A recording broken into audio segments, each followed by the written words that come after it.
Okay. Hello, everybody. Good afternoon. I hope you've been having a good time so far, and I hope you're as excited as I am for this second to last event of the day today. Most of the people here are involved in research and/or education, which is obviously great. And so I thought it would also be interesting in our first NetLogo Conference to have some representatives from industry who are doing agent-based modeling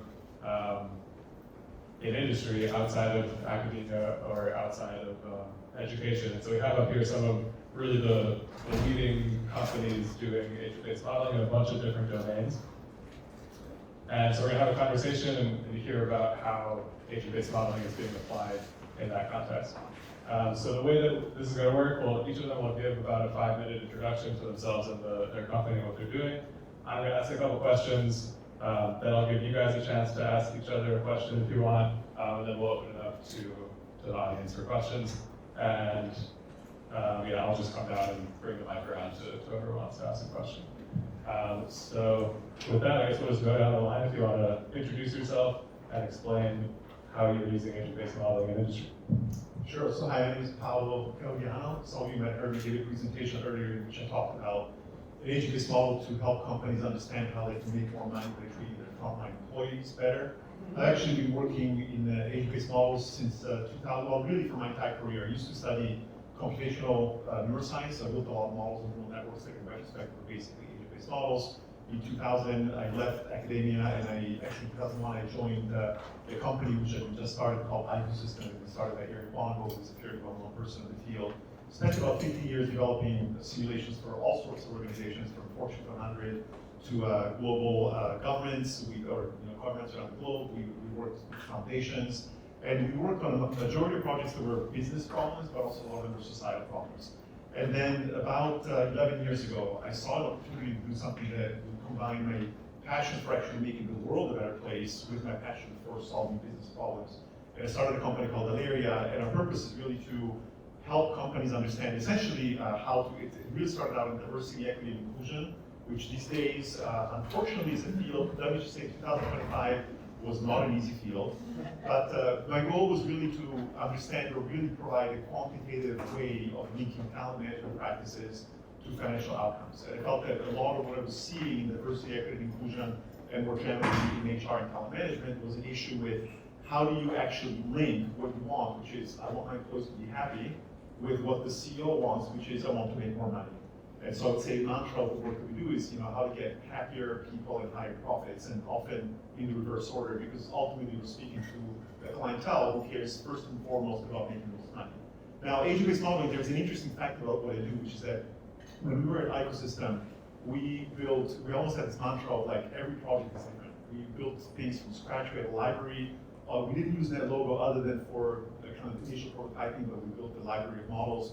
And one thing that I learned over the years was that, to me, agent-based models, there is one thing that is still not crazy about the way that it's represented in the field.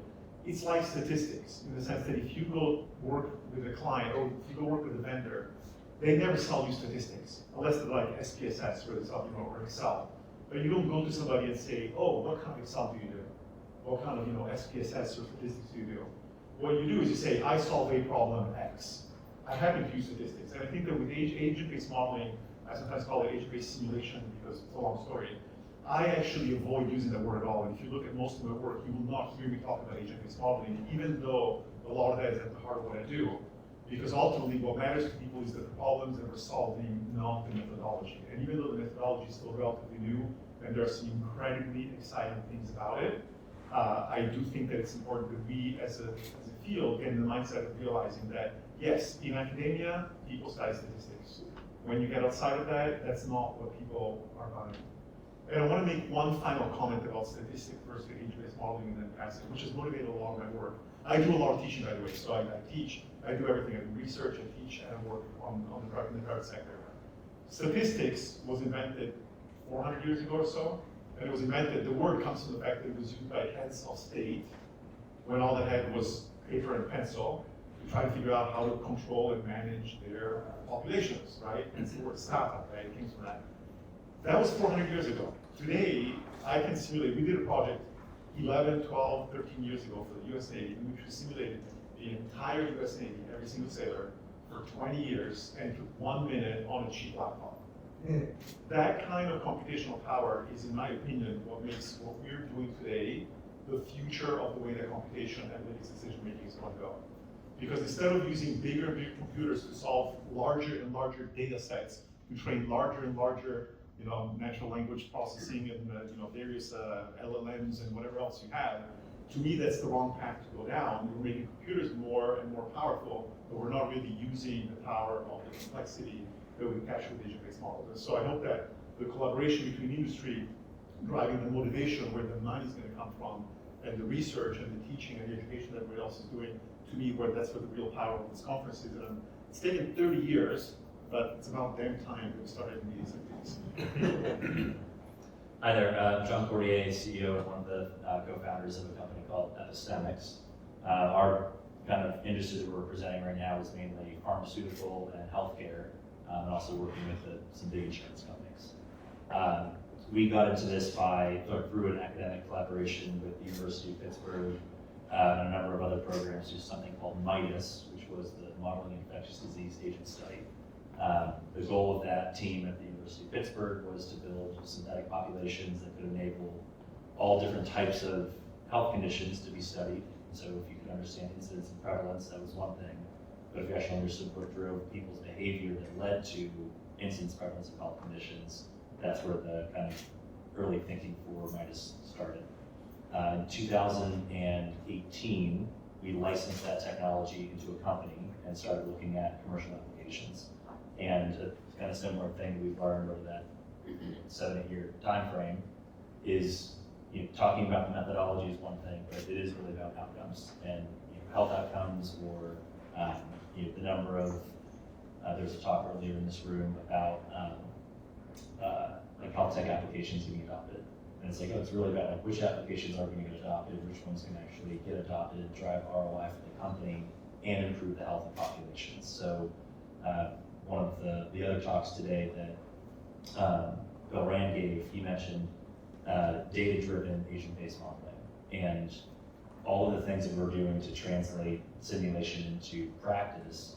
A lot of times we're starting with models that are rooted in theory that come from people in this room, and then we're taking that and saying, okay, now we have these large data sets, we need to see how these models can go from simulating change to also forecasting specific outcomes. So we're kind of playing at this intersection of, can we move from theory into forecasting and scenario modeling, mainly working with big healthcare companies right now. I'm Jan Eichelsdoerfer. I'm the CEO of Macrocosm. We are a company that is trying to that is building simulations on the entire global economy using agent-based modeling, and then using that to inform better decision making, primarily for policymakers and businesses. I actually have a bit of an unusual path here in that I started my career in research, but as a physicist and as a chemist. And after my PhD, which to be very clear, it was at Northwestern, so I spent 5 years here, but it had nothing to do with agent-based modeling, just to be clear. I worked in the oil and gas industry for several years, and then I worked as a management consultant for BCG for 7 or 8 years, working in the power and utility space and climate. And I then went to Macrocosm, which I'll come back to, but the whole time I've been working in industry, I've been really frustrated with the inadequacy of current economic modeling and how to project market growth, profits, revenues, losses, GDP, inflation, unemployment, all these other things. The current modeling paradigm in that field is, I'm sorry to say, garbage. It's linear regressions at best, it's not validated, there's no backtesting whatsoever. And I remember building these Excel models for clients, sometimes very complicated, where I would say, I would think to myself, I don't trust any of the outputs here. But you're paying me and I'm at this company and I work way too many hours a week, so here you go, whatever, it's fine. Move on to the next. Industry is a fun place, by the way. But the whole time I was sort of doing some reading on the side and realizing, a really good way to conceptualize the economy is as a complex adaptive system. That's how you capture some of the feedback loops between the various agents, between the central banks, between the investors, between the firms.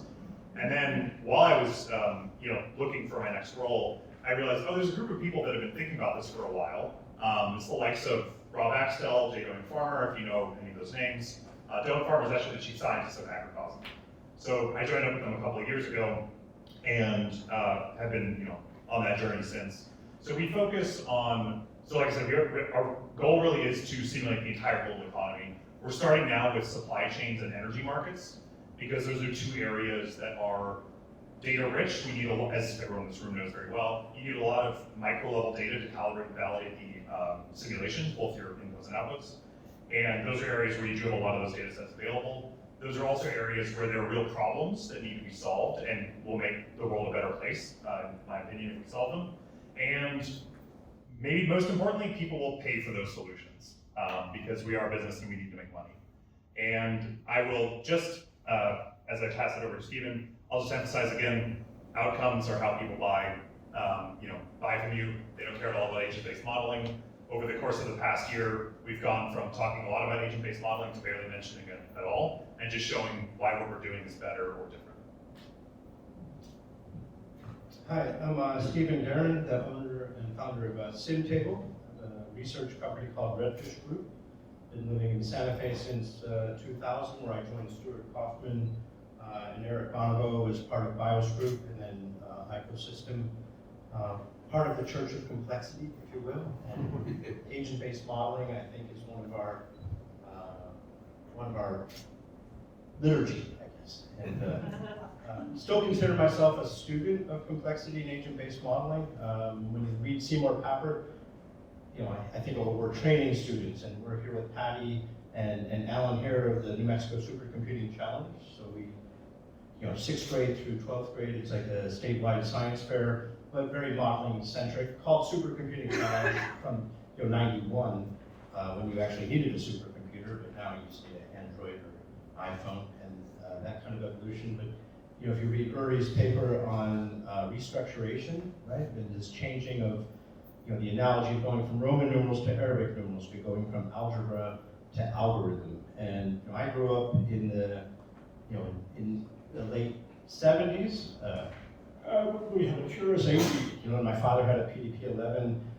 Being able to do a projectile with a dx versus dy, and then later I got calculus, and then it's like, well, but you can't have friction or error,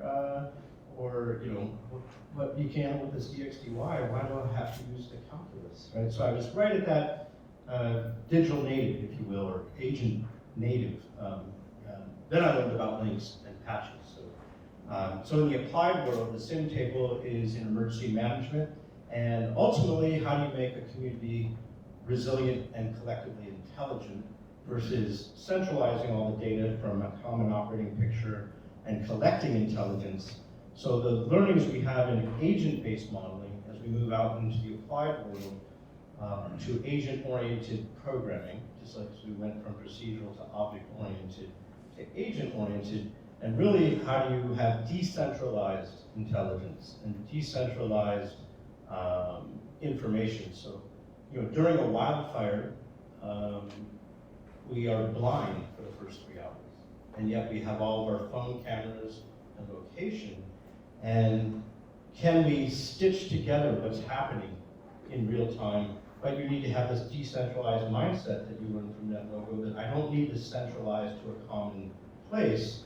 How can my phone talk with your phone, talk with John's phone in a network to figure out where our cameras are and render the clouds or the plume, but keep my backyard private? So this idea of surveillance instead of surveillance.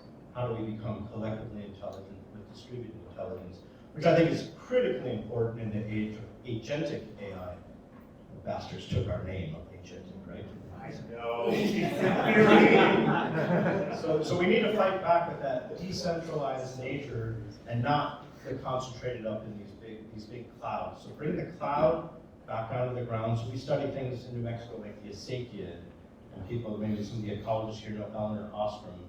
And how do you have governance, local governance of your digital acequia, which is the water of today, the data and like our location and photos. If it's stuck on Apple or Google, you can't use that information online. You can download it, but we can't be collected. So if you want to start a company, here's the 2 things you need to do. You need to get a domain and register an LLC, and now you are a CEO. So it's, even if you're in research, we're trying to deinstitutionalize, just like Cuckoo's Nest, we want to get you out of the institution. You can do research. I'm studying Origin of Life with Stuart Kaufman, my longtime mentor, one of the founders of Santa Fe Institute.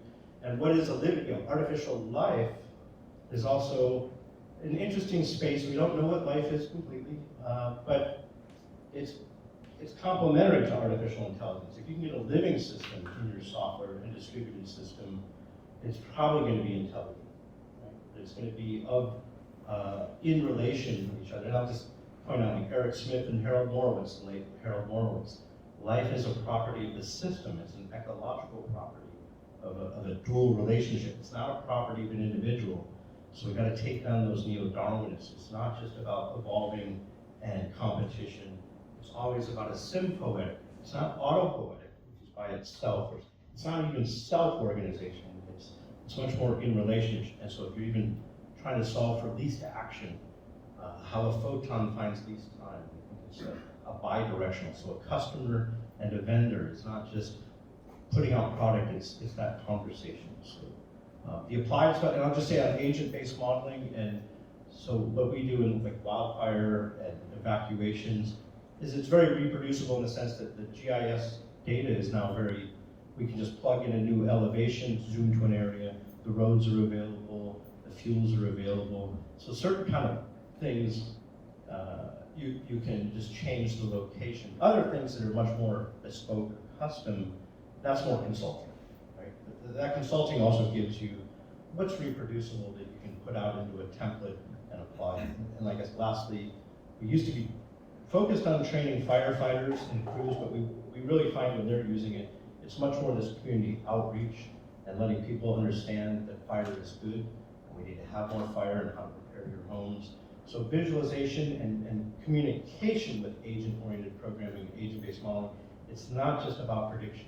It's about narratives, and we'll say there's more intelligence around the table than on the table. So it's a way to get people to look at their processes together and then open up those conversations. Great, okay, so I'm curious to hear from each of you. You just mentioned a little bit about consulting, and there's sort of a whole spectrum from doing a bespoke consulting process that's sort of unique for each client on the one hand versus having something that's sort of totally standardized that you're just selling a product to whoever wants to buy it. And I know for many companies there's sort of an evolution from starting out more bespoke and customized and then trying to figure out something that can be more repeatable. So I'm curious to hear for each of you, like, how did it start and where are you now, and how have you learned over time and adjusted your approach in terms of what you're selling and how you bring it to customers? How did I start? So we started on the consulting side because outside of this room and other places, agent-based modeling isn't as widely known. And so again, trying to figure out what are the outcomes that are really going to matter. So we did a lot of consulting with state health departments. We then started working with some health plans and pharma companies. And similar to going out and getting a new grant to do a new project, the consulting cycle takes a lot of time, and half the time you're just doing please give us some money so we can go do the thing that we want to do. We then morph that into development of synthetic populations and models that have reproducibility within them, where you can take subcomponent parts. And so it's really from the synthetic population, a combination of submodels that can then get put together to put together a solution. That then led to the productization in some areas where, for pharma companies, we were now able to forecast what's going to be the adoption of any one of their new assets once it finally gets to market. And they're able to test a number of scenarios against that. And I think the one thing that's come up more and more is agent-based modeling is helping people understand impacts of change or impacts of decisions that they can be making. And that's a big alternative to, in our world, more of an actuarial science approach where you're only reliant on backwards-looking data, which when you're using that to make forecasts going forward, you're assuming that the past and all of those behaviors are just going to be baked into what's going on going forward. We know in this room that's not really the case. So that learning with customers is still part of the longer sales cycle that I think we all go through. But I think with more education and more common language and more examples of agent-based modeling applied places, even though we're all in different areas, it's going to help us all do better. I think if I can add one thing to that, again, having been in this field for a long time and worked with a lot of applications, one thing that struck me that I learned probably the hard way back when I was working at Ecosystem is that, again, we would build these ideas from scratch for different companies. And the idea of Ecosystem was to be both a consulting company and kind of an idea lab R&D, and we thought, we'll create spin-offs, and a couple of times we tried to create spin-offs after doing a single project with a single client. Like there was a project that looked at using a particular kind of evolution. Well, it was evolutionary computing, but in a very interesting way mixed with agent-based models, and it had to do with computational chemistry, and we tried to create a spin-off, and it didn't go anywhere. And then I thought, well, what we really need to do is take the same project and do it multiple times and start to work in the same field so that we can understand what are the commonalities. And we ended up doing some what I thought were phenomenal projects in consumer insights modeling. We started working with a large Japanese organization called Dentsu. They're in advertising. And then from that, we worked with 3 or 4 other companies. Eventually, we spun out a company called Concentric. And what I liked about Concentric, other than the fact that it died during COVID, it caught COVID and died. It was very sad. But what was amazing about it was that it was basically just understanding almost everything that has to do with advertising and product design and marketing, anything that touches the consumer. We basically had a platform to help people figure out how to make decisions about it. What was interesting to me is that I would argue that with most projects, 80% of the work was actually figuring out how to plug into their systems, how to understand their language, their data, their formats. And I think that a lot of people, there's a difference between starting a consulting company where you do the same thing over and over and over and over again versus starting a company where you're creating a product that you're selling over and over and over again, which are 2 very different beasts. And that's something that it's sad. I remember one project that we did in the pharmaceutical space. Actually, it was a health insurance space. We worked with a large health insurance company. We created this phenomenal tool to help them make much better predictions about how to sell insurance products, health insurance products to companies. And without getting into all the details, they probably paid us, this was early 2000s, maybe $300,000 to solve a really tough problem. And then they paid us $1 million roughly over the course of a year and a half to translate the whole thing into Visual Basic so that it could be integrated with the sales system. And I thought, I want to shoot myself right now. We literally had to hire new people into our system because otherwise the current developers would leave because they hated doing that kind of work. But do not underestimate that transition in going from consulting to we have a systematic platform that kind of does the same thing to actually having a solution that dozens, if not hundreds of companies will buy repeatedly is a huge mindset shift. That's something that I don't recommend to a lot of people because that's where I think the real, it's a very, very different thing, and most people that come from an academic background probably really, really hate doing that. We're taking the hard path. Yeah, so we did, of course we started with grants and consulting projects. So some of the earliest people to pay for projects or work at Macrocosm were an NSF grant and a large Japanese insurance company that wanted to understand how supply chains propagated all the way through a supply network. So not just like tier 1, tier 2, but all the way down to like 3 and 4. And what we're doing now is we're in the middle of that very difficult shift of building we're sort of using some, for lack of a better way to put it, internal R&D resources and time to sort of take a step back and build a platform that we think of as it's like a physics engine, but an economics engine.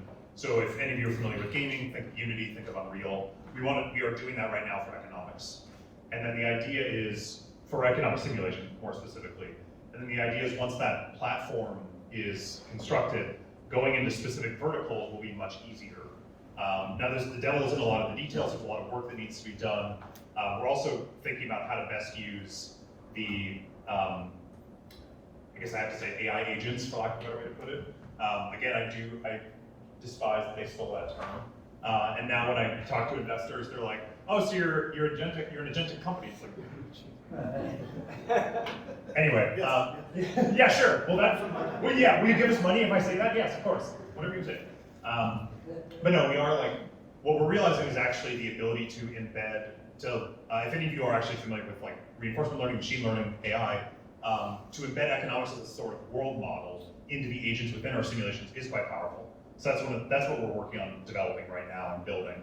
And then that will allow us to scale at the rate that we want to, because ultimately our vision is not to become just a supply chain company that builds supply chain AVMs. Don't get me wrong, very important, very interesting problems, but we want our impact to be much broader than that. And so that's why we're doing the difficult work of building out a platform that we can then use to build AVMs using a common language and framework around.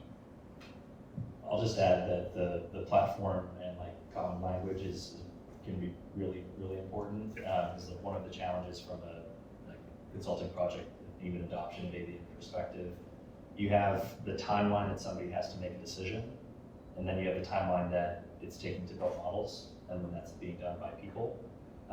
The iteration rates between the number of times that people want to test something before making a decision, that's been totally mismatched for decades, which has been a great limiter to adoption.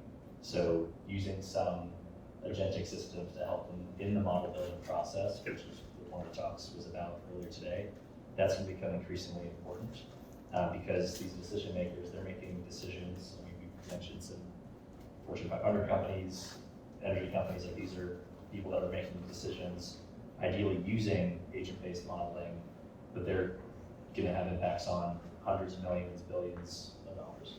And so the ability for them to test and iterate on questions that they had is really important. So this notion of getting to common platform that can be used across many verticals, really key. Yeah, and that's actually, just a brief response, that's one of the reasons why we sort of refocused our roadmap in the past few months around that, because we did keep getting these questions of like, or realizing that, oh, every time they want to make a new decision or start a new business or whatever, they're going to need, like, it'd be great, yeah, ask us for more money, we'll do this in another few months for you, but like, we can't be doing that for every client. They need to be able to do it themselves, and we need to be able to build much faster. So yeah, couldn't agree more. What's wrong with Visual Basic? So in the in early agent-based modeling, Swarm, Objective-C, and then Java, NetLogo, if you think of like syntactic sugar that makes the boilerplate stuff very easy, right? And this low threshold and high ceiling, the NetLogo concept. Today with AI, the threshold is below ground. It's you can each open up Gemini app right now and say, give me an agent-based model of an infectious disease on a map of Chicago, and make sure you have census data tracks for a synthetic population, and bang, you have an artifact that runs, oh, and give me control parameters and order parameters, and do a behavior sweep. You can do that on your phone right now. So that low threshold is, now how do you get our models to talk together? And how do I have a local model to communicate with your model instead of, again, centralizing? And so I think there is this opportunity to go web-centric with NetLogo almost being the Visual Basic of our era. And it's less about, I'll work on the title.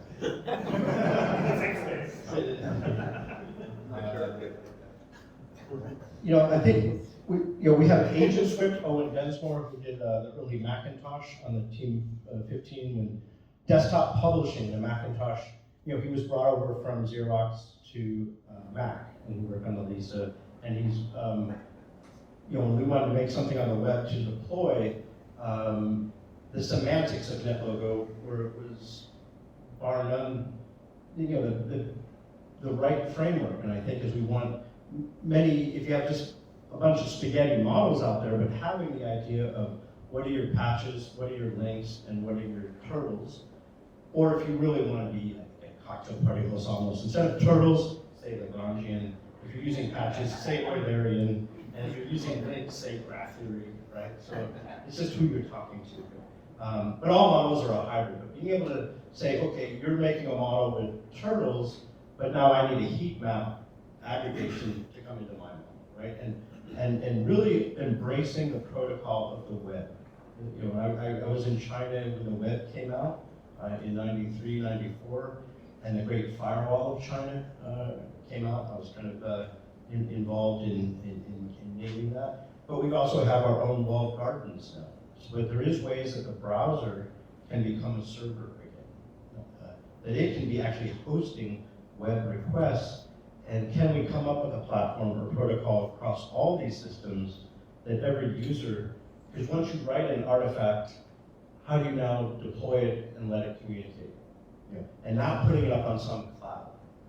So how can every device, whether it's at the OS level or preferably in the browser, because it's much more secure, be part of a collective or a safe kit? So I think that's the next challenge that we're very interested in helping, and also with NetLogo. What's the next generation HubSpot? Or not HubSpot, HubNet. That's my CRM creeping HubSpot.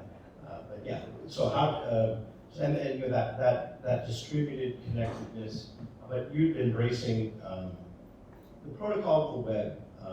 I don't know if before Wi-Fi and routers and our phones, you used to dial up and every device was a host.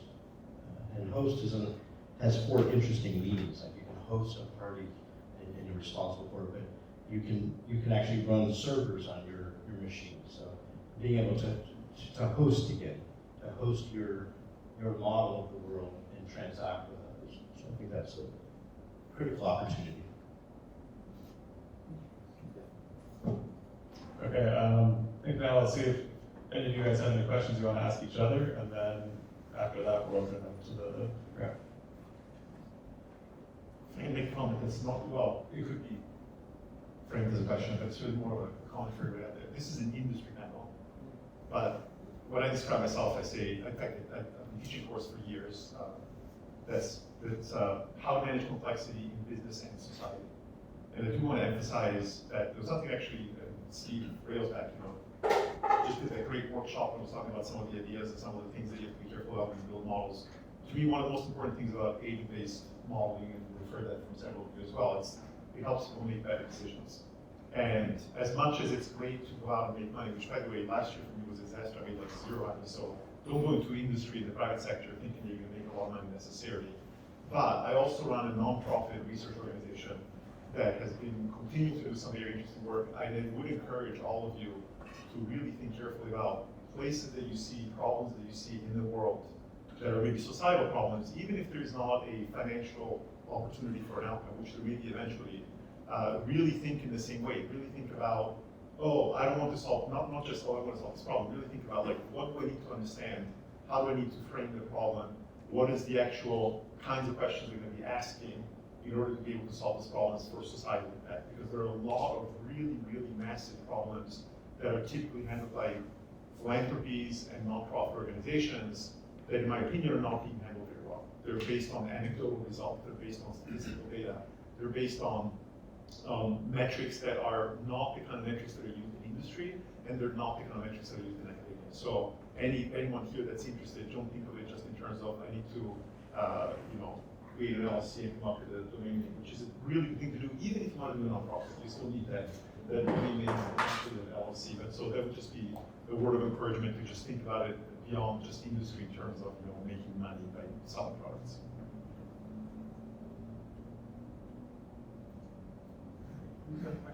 Any other questions or comments from the panel before we open it up? All right, go ahead. Just one more piece of LLC, get the domain name, but also you don't necessarily have to go raise funds first, and then that you get on this little treadmill that you have to try to find the pain of a customer and iterate with them. Now, for the longest time, it's going to be very up and down revenue, right? So you have to have an understanding partner. Eventually, that can smooth out. But if you can not take the funding and have this promise of here's your exit in 5 years, I kind of liken that like grow your daughter into 5 and then sell her. Try to keep some of that freedom for that you're always doing some research and you're able to pivot to where the interesting problems are. Try not to get on that financial valuation trip.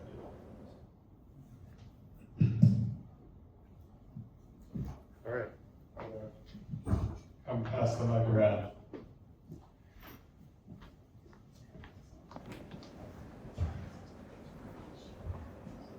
Oh, thank you. Thank you, it's very interesting.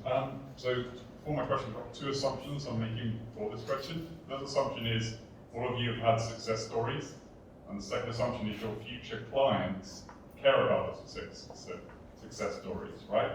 So the question for you guys is, how do you communicate those success stories to your potential future clients? Is there a particular means and ways that you go around this? Obviously, because you're coming from this like database monetization paradigm background. The way that we look at it, like a lot of our bigger customers, they make decisions of what vendors they're going to bring in by committee. And so there's different types of people within that buying cycle, and there's an emotional appeal that you have to have for all of them. And we've named a couple of archetypes of people that exist within companies. One being the professional academic, and they really want to see validation studies, and they want to hear about the modeling aspect. Then we have the tech terriers, or sometimes the tech Rottweiler, that being kind of overly concerned and whatnot. But they want to really understand, like, how is this technology going to integrate with our existing systems? There's the corporate climber that they want to figure out, well, how is this new approach going to enable me to advance my career? And so you have all these different types of people. And so you end up finding ways to tell stories that they each connect with. Because at the end of the day, like you can go like analytics. People buy things, we all buy things from an emotional standpoint, and you have to find a way to connect with them. So connecting it to outcomes that company or that industry like really matters to them, and uncovering what that is, that's what you need to do first. I think what Stephen's talking about is like find their pain point and then like come with a solution. That's really important, rather than saying, oh, we're just gonna like go raise a bunch of money, try to build this company, and then like go search for those pain points. That's a really difficult way of going about it. If I can, so completely agree with everything that John said. There's sort of two levels. You know, when we talk about success stories, it's very generic. And I think what John is pointing out very accurately is that you always, whenever you're trying to sell something to a client, you're really dealing with multiple people in the organization, and you have to understand how to speak to each of them. There is a high level general thing. So like when I do first presentations to certain people, I find that there's actually two different things that really seem to matter. One of them is more credibility. So I have a hero slide of the logos of all the companies that I've worked with, and it's pretty damn impressive. Now, some projects might have been only $5,000 presentation, and some of them might have been, $1 million Visual Basic integration or something. But so that there's the credibility of it. There's a very different thing that I'm actually dealing with right now, which is that my company Aleria, which I didn't really talk about very much, right now we're basically helping companies link talent management and HR to finance. And we built this calculator that has an agent-based modeling behind it optionally, that literally shows you can put in numbers about your company, and it will show you how much money you're losing by virtue of the fact that different people in your organization are treated differently. And then if you measure inclusion the way that we do it, we can actually show you exactly where you're losing money, how you can fix the problem, and where you're gonna go with that. We've done some of those projects where we've done what we call measuring inclusion very successfully. We're starting to get companies that are asking us, can you tell me an example of a company that hired you, measured inclusion, implemented the output, and then measured that in fact they saved money the way you say it? And the answer is, we've not done that yet, because we've only done like the middle component that was more consulting. And right now we're literally talking to a few companies about saying, hey, can we do a project with you where we're gonna establish some benchmarks at the beginning, we're gonna do what we do, and then we're gonna compare the results of the benchmarks and then link it to finances and say, because I want to be able in a couple of years to be able to say, yeah, we worked with company XYZ and we saved them $1.5 million. That kind of result, I don't know about you all, but to do that in a vertical where it's sufficiently specialized that the next company will look at it and say, I want to buy that. To me, that's kind of the nirvana that we're trying to get to, and it's like the hardest thing to do is to be able to not just prove that you work with the clients, not just prove that your solution worked in one specific case, but to show that this is something that I can then go off and sell 1,000 times to 1,000 different companies. I don't know what your experience has been like in that regard. I think one of our most fulfilling is when the customers are making the videos, right? And we find them, and they're telling their stories, and we cutely have flipped software as a service to service as software. So if you think of our service is to serve the firefighters who are serving their community, and if we're doing it right, they're they're in service of their community to help them coordinate without, again, the fire department or the emergency managers being the central controllers and telling people what to do during evacuation, but engaging with their community. And just also say with super alignment, you hear about that with agents and the prime directive in your agent MD. You can think of traditional optimization. I've got goals and constraints, or in linear programming. The dual, that's a primal problem, and the dual problem, goals become constraints and constraints become goals, and the inequalities flip. So if your actual goal of an agent is to reduce the constraint of the other agent, and that is your prime directive in your agents, not maximizing your own goals. If you can get that into the code, code is law, but also as your ethos of your business, right? So what is that pain and how can I reduce it? And you're not just trying to maximizing revenue or growth but also just in software and getting away from super alignment, and this is more that sim alignment. Focus on reducing the constraint of the other, or maximizing degrees of freedom. In economics, Amartya Sen got the Nobel Prize for development as freedom. It's not maximizing necessarily utility or equality. It was maximizing freedom, right? And that is a complexity idea. Structure formation to dissipate freedom. I think what Steve said is really important. Like we all kind of started in academia and then went into industry.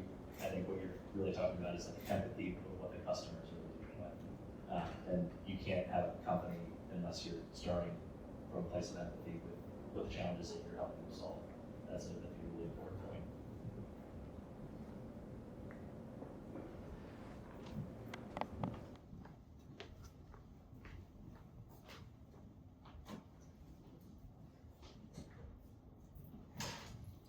Hi, I'm wondering if you can talk a little bit about adoption of your recommendations or model outputs and feedback you get from clients. So how much adoption are you seeing of the models? Is it not just an academic exercise for them?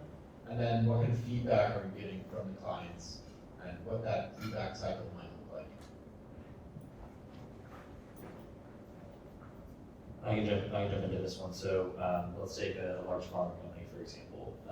So we told them 4 different parts of the org. They each have their own different solution that they asked us to build. So I'll speak to one about vaccine adoption.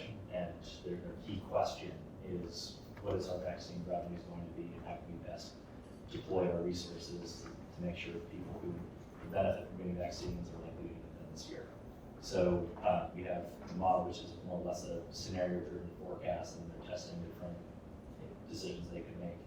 The feedback is from their sales system, where they're seeing how many vaccines were adopted over time. That's helping recalibrate and helping them see actually what trajectory they're on. So plugging into the client's systems are really important to do that.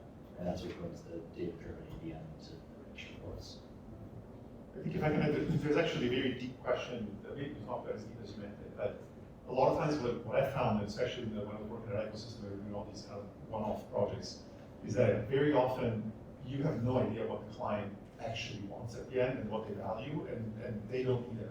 So if I can give you, I mean, like virtually, I would say probably 3/4 of the clients that we ended up working with, when we first went to them and they said, we want you to solve this problem, in the end, that's not the problem they want to solve. And sometimes we figured it out upfront and help them figure it out. And there's this notion of, there's this very interesting kind of sales framework of tangible, intangible, direct, and indirect benefits. Most companies only want to buy direct, tangible benefits. I want to increase sales by X%.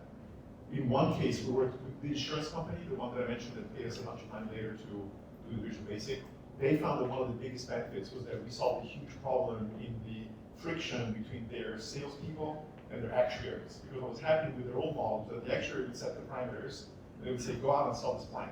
And then they would go to the companies and say, I want to sell you this plan. And the company would say, well, what happens if I change this or that? And then the salespeople had to go back to headquarters and ask the actuaries to recalculate it, or they would make things up on the fly. And they just hated it, because the salespeople hated it because it slowed the sales process, and the actuaries hated it when they violated it. And what we ended up doing is by building a simulation, the actuaries set ranges of parameters that gave the freedom to the salespeople to to go and do whatever they want to do. By far, that was the single most valuable thing that we did for them.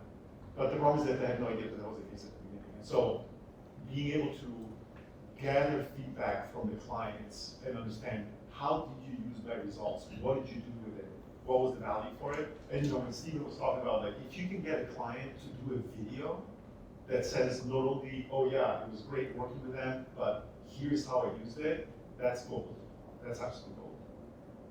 I think someone in this room wrote a paper called Why Model that had a few reasons that also had value. So I would say all 16 of those are reasons why companies, or the value that they get out of it, and sort of like the validation that goes after it. So, So I should have made some money on it. absolutely. We had a question right here. No. Go ahead. Thank you. I hope it's a quick, it should be a short question or short answer.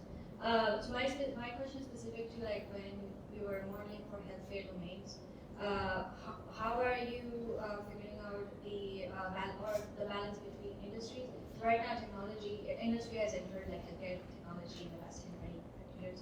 But how are you balancing the requests between like data requests that comes from like larger industries, like Amazon has so much of data available versus epilepsies or very qualified health clinics or rural health clinics who have much less data. How are you balancing your policy models based on the data that's available to you out there? Part of our objective was building a comprehensive synthetic population of the whole United States so that we were less reliant on organizations that weren't as mature in their data journey. So, like when working with a federally funded health center, we're usually showing more data than what they're used to. But a lot of these organizations, they're overly reliant on their claims data and not really focused on social determinants of health or behavior dynamics.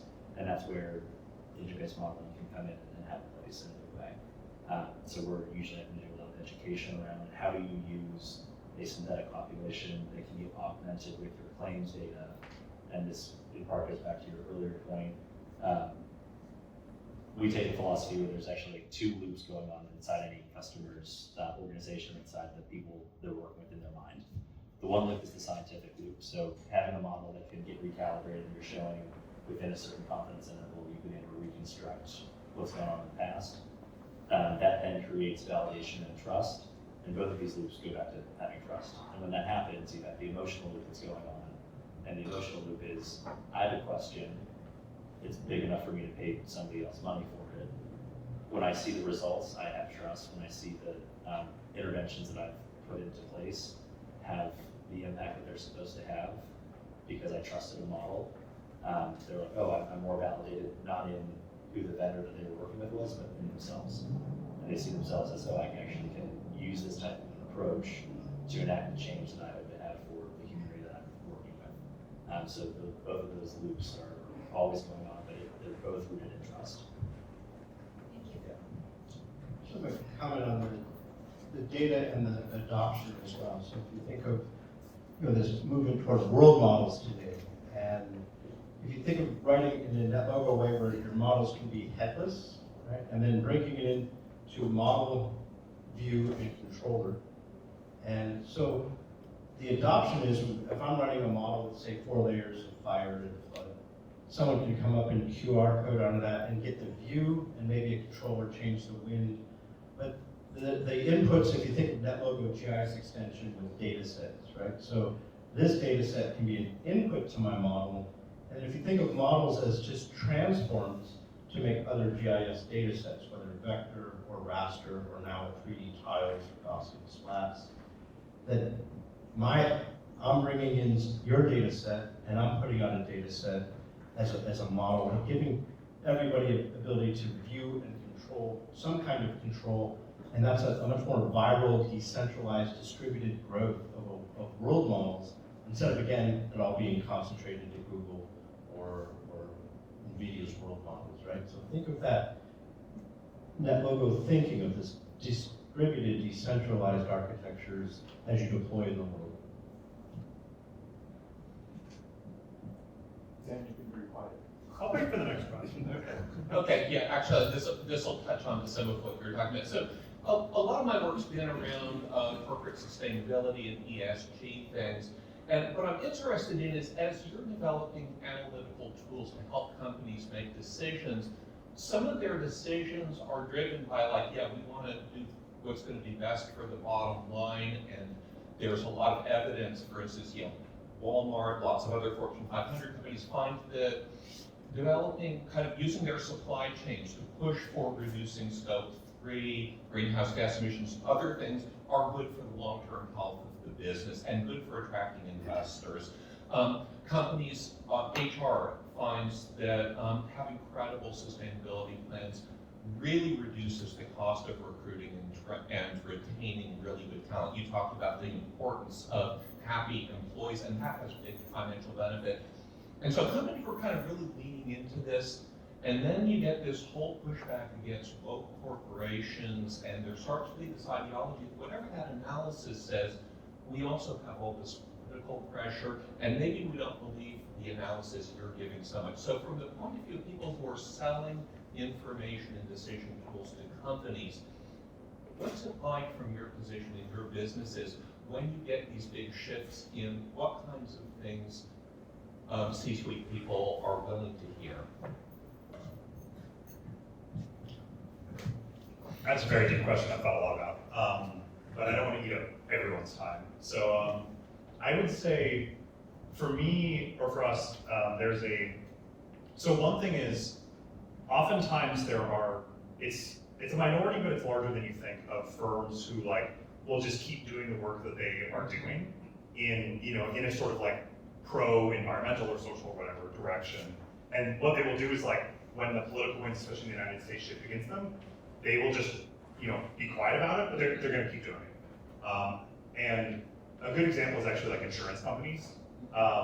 It's kind of an open secret that the insurance companies, they all believe in climate change, they know it's real, it's coming, they're very, very, very concerned about it and how none of their CAT models work anymore, right? And so in some industries, it's we don't even worry about that, or at least Macrocosm, we even had to worry about that because everyone knows we don't need to talk about it, we're just gonna keep doing the same work. I think with other clients where we've been in early discussions with clients and realized that because Larry Fink no longer thinks that ESG is a good idea, then they're oh no, we're running scared, we're gonna reverse all those decisions. We don't wanna help them anyway.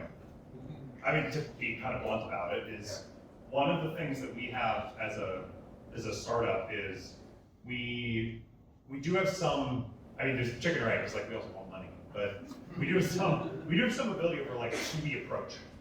And we actually do a lot of, a big part of building out our potential pipeline of people we want to approach honestly is one of our criteria is, do we think that they are serious about solving whatever problem it is, that they will understand the value?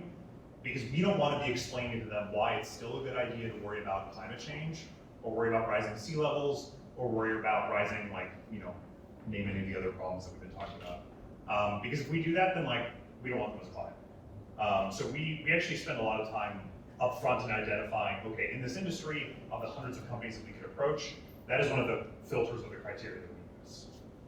So that's hopefully the start of an answer, but I'll give it to others to build on that. Yeah, thanks, that's really helpful.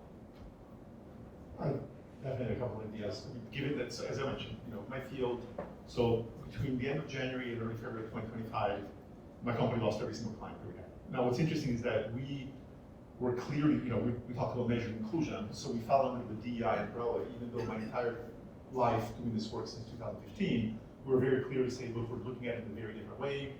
We're not going identity first, we're really, focusing on revenues and things like that. We're still alive, and I think that the only reason is because of the fact that we made it very, very clear from the beginning that we believe in fairness, we believe in justice, but we also understand that as long as people are buying that only because of the ESG. By the way, for those who may not be familiar, ESG is environment, I can't believe I'm blanking. It's governance, environment, and social governance. Thank you. Can't believe it's you say the acronym a million times and you forget what it is. But so there is this notion that a lot of these things are done just because the CEO believes that this is the right thing to do. If you're selling something where it's only being bought because people think it's the right thing to do, then you're much more subjected to political shifts than you would be if you come at it and you say it. And we're working with a lot of my clients or a lot of my colleagues in DEI. I tell them, if you go to a client and you say, you know, you want to make sure that your organization is fair, right, to all employees, and I say, just add a few words. It's fair to all your employees so that they're all producing more money for you, right? And it's a very important point, and this goes back to what you were saying before. It's like, you need to, well, it was said by very various people, you need to appeal to your clients. You need to be, it's empathy, it's about not just empathy, it's about understanding that at the end of the day, I used to, you know, the CEO of the company, when they go up to the board is not gonna ask them, did you do the right thing? Right? That's not what they're gonna ask them. And so I would just say it's extremely important to make sure that even if you're completely convinced that what you wanna do is this, ask yourself, how can I align this with what the other people want?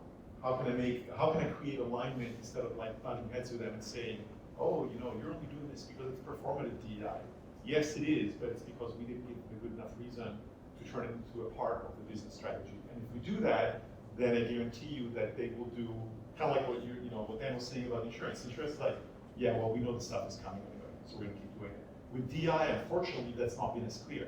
People are like, oh, we're running scared because we know that between AI changing jobs and the increasing globalization, increasing level of diversity in the United States, we know there's something we need to worry about, but we don't know how or why. Whereas with climate, it's a little bit more clear that these big disasters are happening more frequently. And so the more you can link what you do to really put yourself in their shoes and understand what do they need, how can what I do be aligned with what they need, so that it's a win-win situation.